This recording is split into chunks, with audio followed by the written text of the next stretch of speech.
Hello, Kyle here. As photography has moved away from film and towards digital, the need for filters has really diminished, and now a lot of photographers seem to be doing absolutely everything in post. However, there's one filter out there that you just can't replicate the effect. I think this is one that no matter how good your Photoshop skills are, you really need to have at least this filter in your bag, and that, of course, is the polarizer. With digital, it's typically a circular polarizer. So this scene that you're looking at is a sunset with the sky reflected in the water, but what happens if I want to see through that reflection? Well, with the polarizer, it allows you to turn that reflection on or off. As you can see right there, you can suddenly see the rocks below.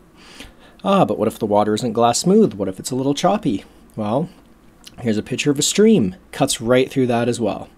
Now, the effect of a polarizer isn't always so dramatic. It can also be used for much more subtle purposes. Leaves are often waxy and actually reflect quite a bit more light than you'd expect.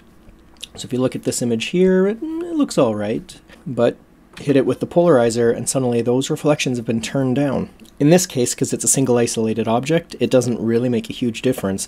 If you're shooting a large landscape with all those reflections and all those leaves, you're going to get something where you're going to have a lot of highlights killing the saturation.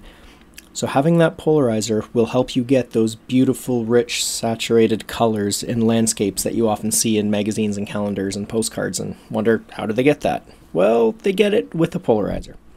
And that is why I believe that despite your digital manipulation abilities, the polarizer is one lens you can't afford to be without.